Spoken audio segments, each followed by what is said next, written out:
Hello, welcome to KCPS-TV News Brief. I'm Michael Miller. Today, we're talking about a meeting centered around a special television show. During the fall of 2013, teachers learned more about a new television series called Many Rivers to Cross. So like I said before, I'm going to be doing an overview presentation, and basically the purpose of me standing here and talking to you today is to give you a general sense of the series as a whole, what kind of content is going to be shown over the course of those 6 nights, as well as to brainstorm with you about ways that you might use this content in your classroom.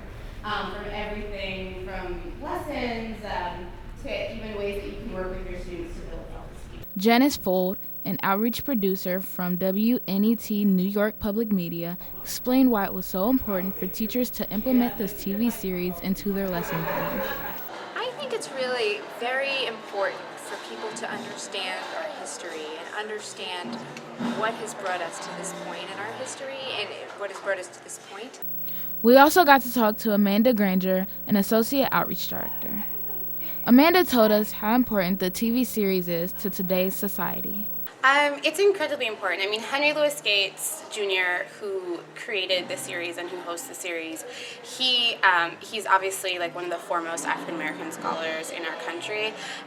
But it's also a time where we have an African American president, and this is the first time where we can look at the whole scope of African American history, literally from 1500 all the way to the second election of Barack Obama. So it's a really exciting time to have this broadcast, and we're really excited about it. Michael Patton, the keynote speaker, spoke to the teachers about many different things, including African culture, history analysis, civil battles, and much more. Now let's take a look at the keynote speech. No longer accepted terms like colored or Negro and took on an identity which connected us to our African identity. We studied African culture and embodied African philosophies. We wore our nappy hair proudly and exhorted our brothers and sisters to reject the Eurocentric historical analysis about African history and discover the Afrocentric historical analysis that speaks to the inherent humanity of African people. Why is this analysis important?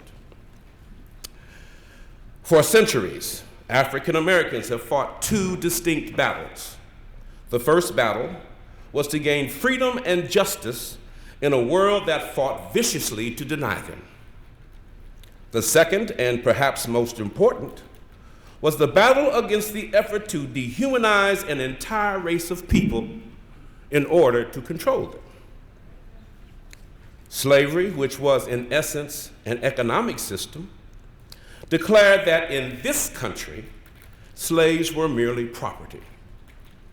The 3-5 Compromise codified in law that slaves were only 3/5 of a person for political reasons. The entire view of slavers was stated clearly when Chief Justice Roger Taney expressed in the Dred Scott decision that blacks were so far inferior that they had no rights which the white man was bound to respect. It was the practice of dehumanizing Africans that created the racist stereotypes which permeated American culture for centuries. It is truly pernicious when we consider the effect this process had on how African Americans viewed ourselves. Many of us remember growing up in segregated America and viewing ourselves as the other. W.E.B. Du Bois talks about a two-ness in his work, The Souls of Black Folk.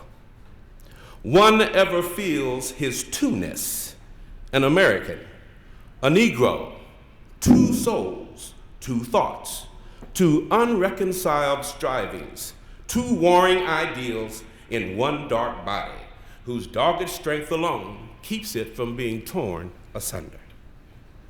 Du Bois also posed a question that is being posed today. How does it feel to be a problem? When we examine the historical record and compare the status of African Americans historically to now, one must be cognizant of some similarities. True, anyone who says that things are not better are simply not paying attention. We are no longer slaves. We have rights and the ability to protect those rights. We have freedom and experience a level of justice that no slave ever hoped to have. We have become participants in the American experiment and have moved from the slave quarters to the White House. But we still have a deficit in our equal status as citizens. We no longer are enslaved, but there exists a new form of bondage, evidenced by increased incarceration rates for minorities. We experience increased income inequality. We see renewed disfranchisement with new and strident voter suppression laws and a backing away from voting rights, which are seen as a minority entitlement, according to Justice Scalia. We engage in an old argument about what kind of education we should offer. As W.E.B. and Booker T. discovered, all of our bases should be covered. While we no longer have minstrel shows that denigrate our people and culture, we can't deny the negative impact upon our social morality and personal identity by the images being presented by the hip-hop nation and certain rap videos. Stereotyping has become profiling. Black codes are now stop and frisk. There was a time when teaching a black child to read and write could be a hanging offense. We now seem to treat the education of our children as a privilege to be accepted or rejected instead of a necessary right to fight for at all costs. What is culture? Webster defines culture as the act of developing the intellectual and moral faculties, especially by education, and the integrated pattern of human knowledge, belief, and behavior that depends on man's capacity for learning and transmitting knowledge to succeeding generations. Perhaps the most basic foundation of the African culture can be embodied in the development of the 7 principles of Ma'at. Ma'at is an African Kemetic philosophy of life that was viewed as the way of life in ancient Egypt. Ma'at represents the divine order of the universe and is considered a standard of rightness in behavior and moral living. The 7 principles of Ma'at include order. Order is considered the first principle because no good or nothing is possible without order. No matter what the situation or activity, order is paramount for the establishment and the guarantee of right conduct. Truth.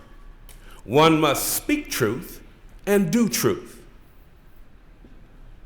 with an emphasis on openness, honesty, authenticity, and trust. Justice. Justice is seen as personal, individual liberty and social expectations and needs, with an emphasis on fairness, flexibility, and protection. Righteousness. Righteousness requires accountability, acknowledgement, ownership and responsibility for one's actions, and the desire to restore or reconcile the loss of order, with an emphasis on being complementary, accountability, responsibility, and gratitude. Propriety and reciprocity acknowledges that the most fundamental form of human desires are happiness and affection. Out of the need for affection and happiness, an emphasis was placed on the doing to others what is right, and this developed into the human qualities of compassion, empathy, caring, and belonging. Balance. Balance refers to the state or condition whereas all elements or components are in equilibrium. Emphasis on stability, equality, and fairness. Harmony. Harmony acknowledges the importance of order, balance, rhythm, as the young lady showed in her dance. The rhythm was in her. And equality and fairness and cooperation, reinforcement, resonance, and encouragement. Now, any study of African American history must acknowledge the importance of these principles in our survival and advancement after slavery ended. One can look at the history of the African American community and see these principles in the development of our enduring institutions. Our entire history is a story of how truth was spoken to deny the power of the lies told about us. Our struggle has been based upon an undeniable demand for justice. Our sense of righteousness, based in religious as well as secular pursuits, always demanded that accountability and responsibility went hand in hand with progress. Because our history, we know that propriety and reciprocity with emphasis on empathy, caring, and belonging are the ingredients necessary for a love of self and others in our communities. We know that we must have balance in our lives. Our culture requires a belief in stability, equality, and fairness. We have always sought harmony in our personal and communal lives, focusing on cooperation, resonance, and encouragement.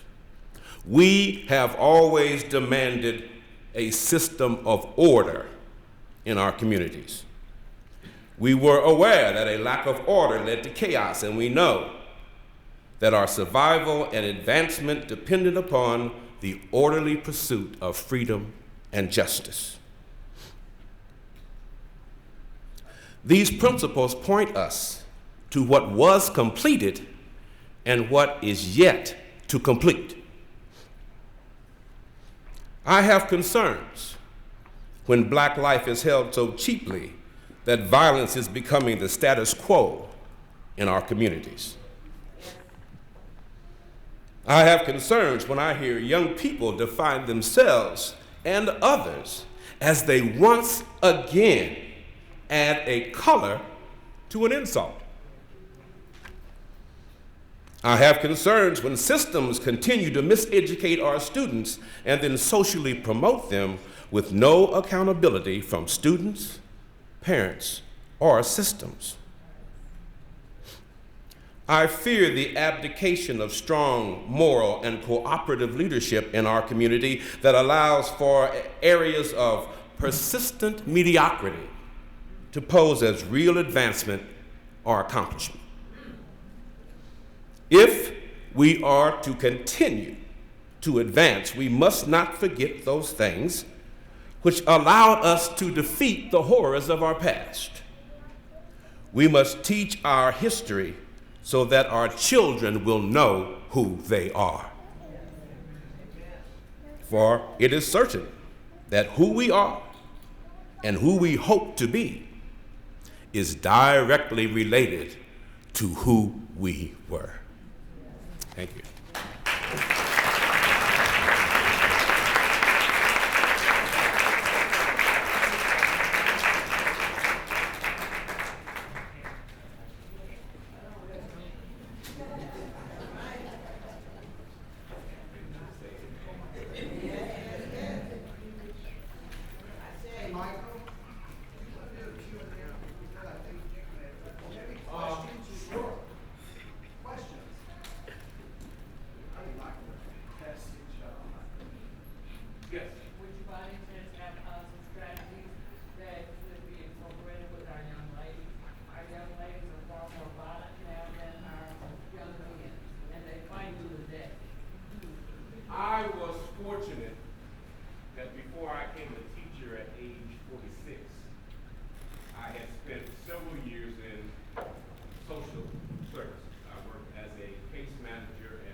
sense of connecting with people who were in some form of difficulty or another.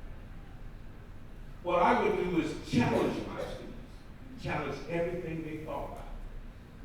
Ask them why they believed it, why they felt that. I would challenge the young ladies especially to get to your question by asking them, why would you put yourself in a position where someone can take advantage of you? Many of the young ladies that I taught seemed more concerned about what was outside than what was inside. And so I didn't allow hairdos in my class. You couldn't do hair in my class. Okay? Because I felt that it was more important what you had inside your head than what you had on your head. And so to challenge them, to get them to think in terms of, I am somebody. I am important. I am more than just what people seem to think I am. And in most of the cases, when I'm moving around the city, I retired from the district 2 years ago, but I run into my students all the time because I was one of those teachers that lived in the community. And I would tell my kids, I said, when I get in my car, at the end of the day, I don't go to the freeway. All right, all right. Okay? So I see my kids, you know, how many of you all are familiar with Paul's? 50-50 say, you know Paul. So I see my kids at Paul's. I see my kids at the Thriftway on 63rd Street. I've had former students living across the street from me. And so I still see them, they still see me, and for the most part when they come up to see me, they're doing okay. And so you have to touch them, but touch them in a way that gets them to think about more than just what you're teaching, but how does this teaching relate to me? So when I taught history, it was always the history that was being taught, but I also was able to bring in those kinds of issues that they were concerned about to show that many of those things had a historical basis. And that way I got them to understand a little more about the history of how we got from here to there. I am way back in the day, and I've always looked at women as being tops in the world because we bring children, you know, into the world. And as a teenager and even now, I always remembered that we have trained the young ladies. We would put them in their place. We let them know that we couldn't be called these and, you know, other things. And now, the young ladies don't seem to know who they are and whose they are. And they allow all these things coming from the young men. The men need the girls. So I think the girls are very important to get taught about who they are, and so they can help, you know, control them. And it's almost in every walk of life that I think that women and the girls play a very important role. Because we bring men here, we bring them in the world. I grew up in a family of strong women, both my grandmother, my mother, my aunt, and I have 3 sisters that are strong women. So I know what a strong woman looks like. Okay? And I tried to use their examples of their lives when I was teaching my kids. That just because you think you are somebody, you don't have to be that way. And many of the young ladies that I taught seem to think that there was so much competition for a man that they would lower their standards. And I would tell them, don't lower your standards, bring him up to your standards. And that's how you have to deal with them, because you gotta remember, these are children. And many of our children are not being raised, they're being taken care of, food on the table, clothes on their back, but they're not being raised. That's the difference. I just wanted to say briefly, I was listening or reading something or hearing something about the love that we as Black couples used to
we were free from bondage, or being slaves just told, okay, y'all free, go ahead. And there was no sense of preparing us for freedom. Right. And so we pick up a lot of bad habits along the way. Yes, we do. And so now we're at a time in our history where we are getting back into the system where we're picking up some bad habits. And most of our kids are so influenced by popular culture that it's not who they are. And they are taking those lessons and thinking that's how life is. And life's not like that. Well, it still goes back. You have to tell them, this is what you see on TV, this is what you see in the movie, but that's not really real life. It's life imitating art, art imitating life. It's tough, but not all, just like with us, rock and roll was supposed to be so bad. And and we listened to it and grew into, hippies and black art, and Panthers and all of that. We just evolved. But now these kids, everything is so thrown at them. I mean, when you say, I'm talking about what's going on sexually, kindergarten, we really have to get in there and do our jobs.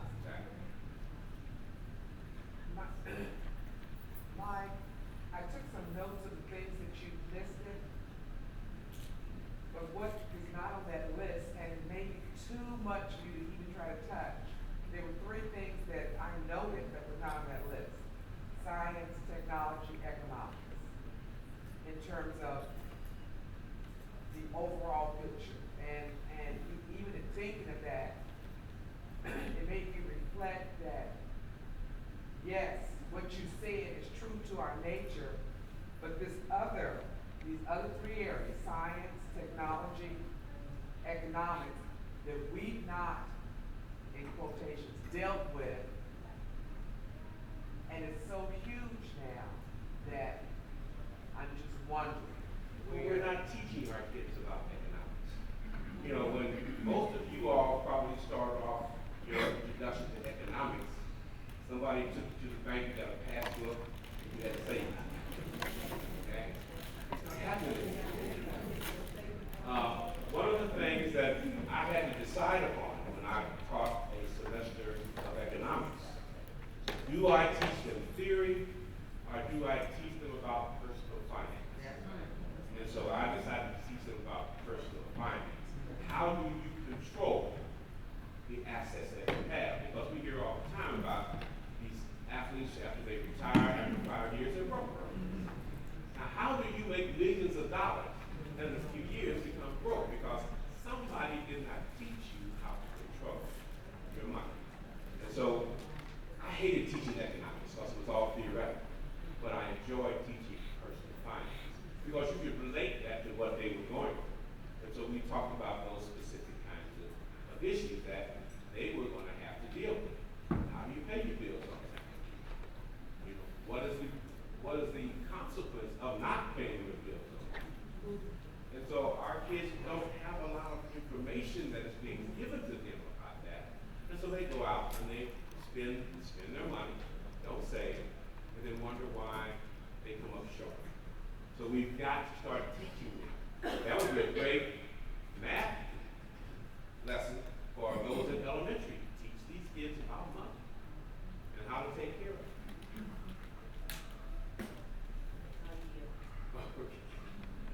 As a teacher, you have all heard this. Good teachers are long-time learners.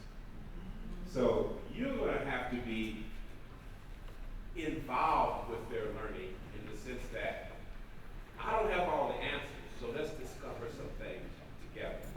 And when they see that you are involved in it with them, then they will show more of an interest in it.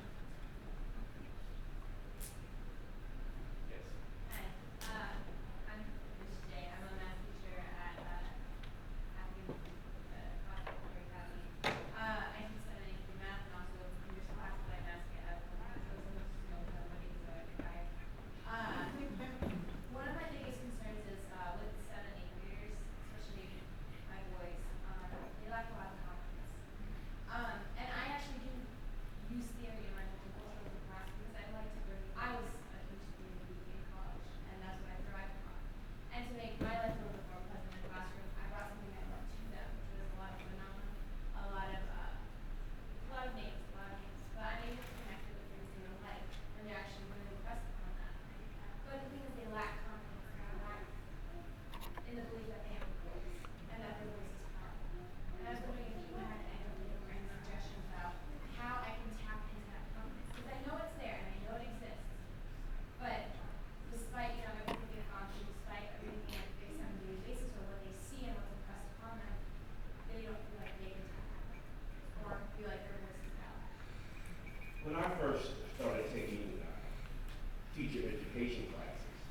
were two things that were told to me that you don't hear much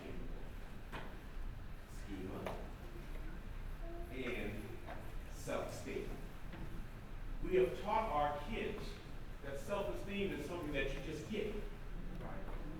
We haven't taught them that self-esteem is something that you earn. So you put in place some things where they can be successful. Incremental steps. Doesn't have to be something really major. But if they are successful, with those steps, that helps to build them. And you've got to let them know that, okay, you got that. Get this. And you have to up the ante. You just can't sit back and say, well, they've got this. That's when I mentioned in my speech about this kind of mediocrity that poses for accomplishment. That's what I mean. We seem to push kids through thinking that they are at a level, and then they get out there and realize, that's some stuff I don't know. So you have to take any steps. And you have to teach them and let them teach themselves. You know, I'm a big proponent of each one, teach one. So in your classrooms, allow those students who are advancing to work with those students who are coming up behind you. And once you get them to see success, then they won't be afraid of it as they are to proceed to gain more success. Okay.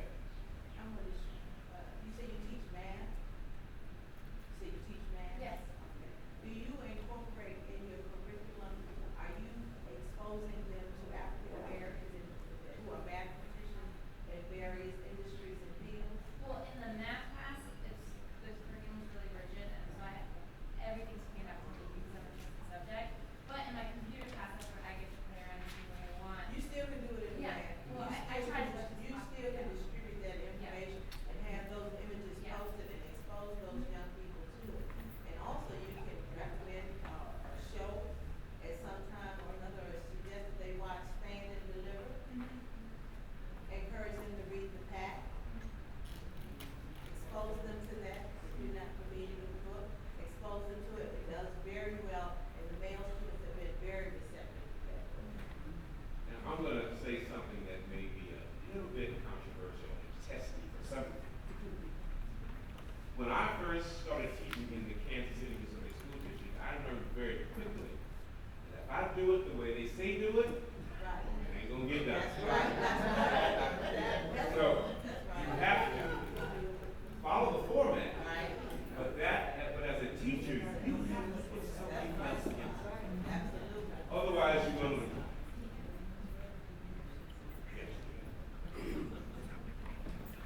I just want to seize this opportunity to thank Derek with games, this year, and all others who made this occasion possible. This is not child's play. It takes planning and executing and everything. So I do appreciate you all for able to put this type of program together for the goodness of the community. Okay? This indicates that we are all one blood, regardless of our race, creed. But society or system wants us to believe that, oh, I don't have much to do with you. I don't have much to do with you. Okay?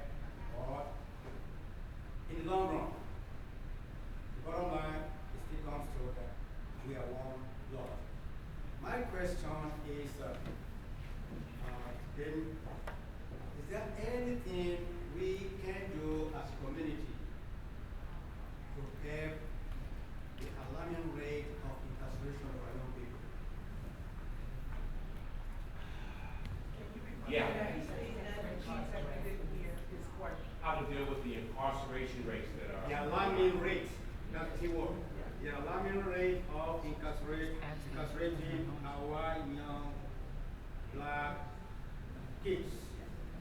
One of the things that I think we must begin to do is to insist that African Americans who have the ability to do certain things, bring those things back to our community. I was watching a program with Al Sharpton, Reverend Al Sharpton, that program that was at the Apollo Theater. And the thing that impressed me most was listening to Magic Johnson. Magic Johnson has decided as a businessman, he's going to bring businesses back to the black community to put our people to work. Yes. There is no reason, with all the money in the African American community, if we can't put ourselves to work.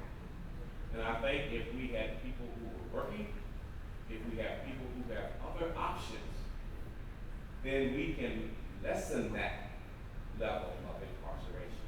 Because most folks who go to jail are poor folks. And it's as simple as that. You don't see a lot of rich folks in jail. One of the reasons I got into education was because I began to see the age level of inmates coming into the county getting lower and lower and younger. And so I thought, well, you know, somebody's not telling somebody something to keep them out of jail. So that's when I decided, well, I'm wasting my time on this end. Let me try to do something else. And that's why I was a teacher. So I could give a message to people that you don't have to follow this road. There are all kinds of roads out there. All you have to do is open up your mind and your heart to take a chance. Now, this one's not going to be easy. But being a slave wasn't easy. We got through that. So if we can survive that, then we can work and be about the business of making sure our kids know who they are so they won't be influenced in the wrong way. And that was kind of trying to level out that incarceration. And plus, be involved. One of the most difficult things I had to deal with as a teacher was my students telling me, I don't watch the news. You gotta watch the news. That's how you get your information, especially in a world where you see the tops of their heads more than their faces because they're all doing this. You know, and they're not talking about issues. Okay? Talk about issues today. Well, so the education of our young people has to be more than what they learn in school.